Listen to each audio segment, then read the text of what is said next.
Steelbooks. Look, Mom, I'm fancy. Here we have the collector's edition. You know, big box full of a bunch of random useless goodies that us collectors just love to eat up. Here we have what usually comes in these. You got the soundtrack, right? You got the art book. Pretty basic stuff.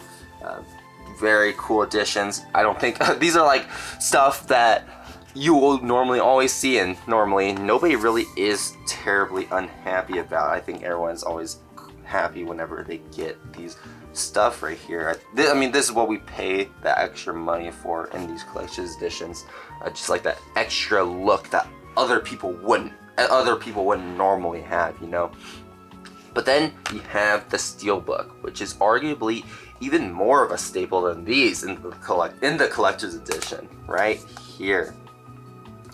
Now, you know, some collector's editions didn't always do Steelbooks. You know, back in the PS2 era, there wasn't a lot of Steelbooks. There wasn't a lot of just fancy game cases. I know like Resident Evil, Final Fantasy did it, but it was few and far between, and not to mention that they didn't really look the best. It was kind of just like, oh yeah, here's a logo and a I don't know, a fancy background for it. Just not anything like really cool alternate art that you see nowadays. Another way that collector's editions presented their game, other than the Steelbook back then, was here you got the BioShock Ultimate Rapture Edition, which comes in like this little cardboard case, kind of similar to what you would expect from like movie cases, you know, multi-disc movie cases. Opening up right here, you got some like really cool alternate artwork, and just like spots for, oh, you got BioShock 1, you got BioShock 2 right here, and it's a alright way to present the game, but the biggest problem I find is that it doesn't exactly work as a display piece. I can't just like put it up there and say, oh yeah, look, invite people to my house and be like, look, that's the BioShock Ultimate Rapture Edition collection. Look how cool that is. I know, but this is something that has to kind of like eternally stay inside of the collector's edition box, which is super unfortunate. I love it when you get like that alternate art piece, and that's why I love Steelbooks so much. You know, alternate art pieces, they're not exactly uncommon when it comes to game cases, especially Nintendo game cases. Nintendo, one thing I've always appreciated about them was their reversible covers, or their inside covers, where they give like this alternate piece that wouldn't exactly work as the box art, but just looks super pretty. Here's another favorite of mine, the Splatoon series. I think does this super well. They kind of give you like entirely different spine, like it's a Splatoon 3 right there, and it gives you like, oh yeah, here's a new back, here's a new front. That looks really cool. And Splatoon 2 is also the same way. I don't know which one I quite prefer, honestly. I love them both. And yeah, and then you got like the simpler ones, you know, you got the Xenoblade one, as I've shown already, but then you also have Breath of the Wild, which, oh my god, I love this art so much. Another thing that you'll notice, if you had a keen eye, was that, yeah, you know, you got the normal background right here, where it kind of like goes into like, oh, all the details, all the technical stuff, all the advertisements. So if you pick up the game case, you're like, oh yeah, that looks cool, you saved Calamity Ganon, oh, I gotta buy this game now. But this one actually came in the Xenoblade Chronicles Definitive Work Set, the US release, and that's why it has a unique back. Some game cases actually do this, where they'll give you this different art back instead of just like, oh, all like the fancy stuff on the back, you know. But you know, as long as you're not Starlink, I'm okay. This is ugly. What the hell? Now finally, we can talk about the Steelbook. You know, if your collector's edition does not come with a Steelbook, what's even the point, really? I love these things. This one right here in particular, you know, Doom Eternal always has such fantastic steelbooks. The original Doom looked really good, or not original Doom, but Doom 2016. Doom Eternal is also the same way. It just looks beautiful. And this is also one really interesting thing, is that sometimes game companies will actually sell their steelbooks separate. I got this one from Best Buy. I never actually bought a collector's edition with this included. This was actually sold separately. And you can just buy like no game disc inside, literally just the case. I know there's some games, I think Luigi's Mansion 3 is the same way. Though Luigi's Mansion 3 never got a steelbook in the first place. This is kind of like sold separately online, and not a lot of people really knew about that. I don't have it personally, but it's always interesting whenever they sell steelbooks separately, because not everyone has the money to get a full-on collector's edition. So just being able to buy the steelbook and like, oh yeah, this is the only thing I really wanted, I think is really cool. Like selling those collector's edition pieces separately, for a cheaper price too. It really makes you question why collector's editions are so expensive. I've also really been loving the steelbooks for the Switch too. Here's the Xenoblade 2 one, which is one of my favorites. I mean, look at that art. That looks awesome. Comparing it to Xenoblade, the original box, I was like, okay, this doesn't quite work as, this doesn't quite work as box art, but this does. However, this just looks so much cooler. You got the inner artwork, which is kind of like, oh yeah, here's the world tree. You got Rex, you got Mithra, and that looks really neat. But this is starting to illuminate one of the biggest problems I have about these things. And yeah, I'm never unhappy when I get them, but these there's no spine. You can't tell what game it is if I put it on a shelf along with other games. This just looks wrong. Though they always make really nice shelf pieces, and when along other steelbooks, they can look alright, I guess.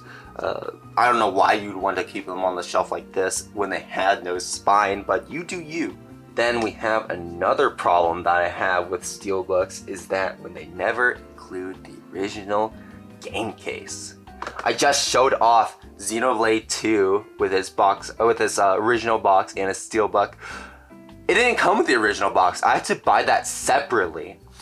So for the longest time, I could not display Xenoblade Chronicles 2 on my shelf because it just does not look good. Why? I never get why they don't give you that original game case. I love steelbooks, but please, for the love of God, give me that original case so I can put it on my shelf and make it look good. Super Smash Bros. Ultimate was the same way. You had the controller, you had this really cool box, you had the steelbook, but again, no game case, and I don't get it. The problem is even more illuminated with Super Smash Bros. Because this is cool and all, but this is cooler. This is cool and all, but this is cooler. It's an alternate take on it. And I still love it. I still love it. Don't get me wrong, but please just give it over. It doesn't cost you that much money. One thing that I thought that has been really cool recently was Atlas has been doing a lot of these where they do these launch editions that come with the steelbooks for free along with this slipcover, like no additional charge, literally $60. You pay it full price and you can get these steelbooks, and they look super good. Yeah, I mean, they're just the original box art, but man, they're just so pretty. Look at that back too. Let's see, opening it up. Not super crazy, but looks really good. I always appreciate that they also give you this slip cover. It might not come with the original game case, but at least it can look decent when on the shelf. It might not look the best. Yes, it could definitely look way better than this, but at least it can look good on the shelf. But I don't know if I'm the one with the only problem, but sometimes I just love to display the steelbook, and I don't know what to do with this slipcover. Just like, oh yeah, it's here, I guess. I don't want to put it on my shelf because that's just odd. And also, what else am I going to do with it if I don't put it on my shelf? I don't know. Throw it in the trash? I'm not throwing it in the trash. I need it for my steelbook. But at least Atlas puts the title of the game right here.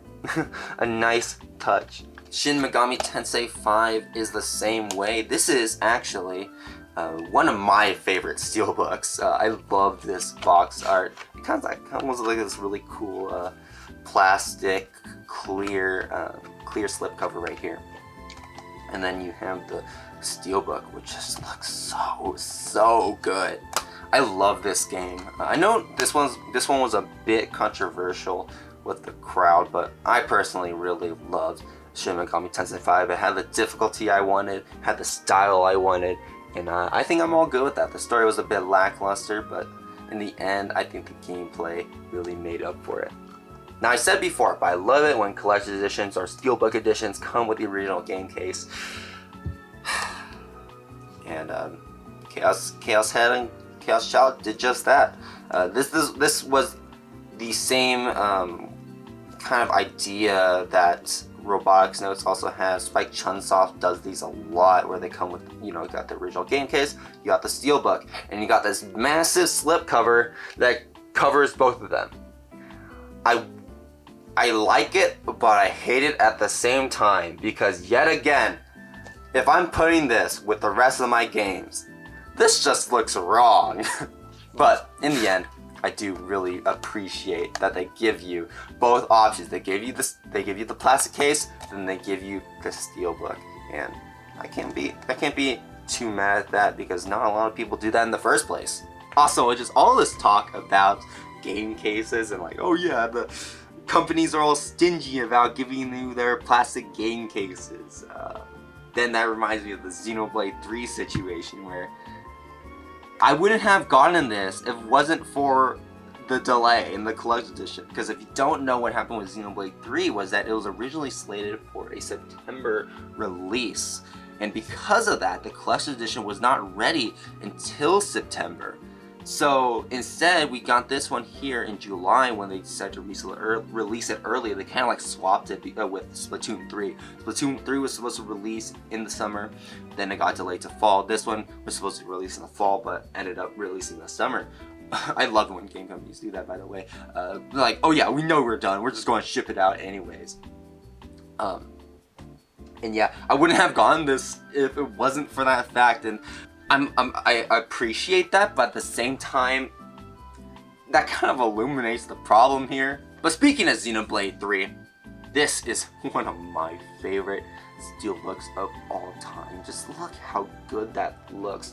A bit similar to the Xenoblade 2 one, where it kind of has like that little emblem in the back. Then, or kind of like a clean background, got like a bunch of the characters on the cover. But man, this just looks so clean. You got a little Ouroboros symbol in the back. You got all the characters lined up in really cool poses, kind of all illuminating the main cast right here. Opening it up, you got the Ouroboros. They might just be like the basic Ouroboros renders, but the Ouroboros forms just look so cool. I love this steelbook. And as some other steelbooks, we have the Borderlands 3 Super Deluxe Edition, because I like to waste my money. No, but seriously, I love the Borderlands series. I know that Borderlands 3 in particular got quite a bit of flack. No pun intended. I mean, yeah, sure, the story isn't great, but the gameplay has always been like the main appeal of Borderlands 3, of the Borderlands series in general. And I think that the gameplay has never felt better than ever. Here's the steelbook right here. A bit similar to this Super Deluxe Edition cover art, but this is more similar to the original game case, which has like this exact same panel, like the blue background on the back. Then you got the Psycho right here, the roses.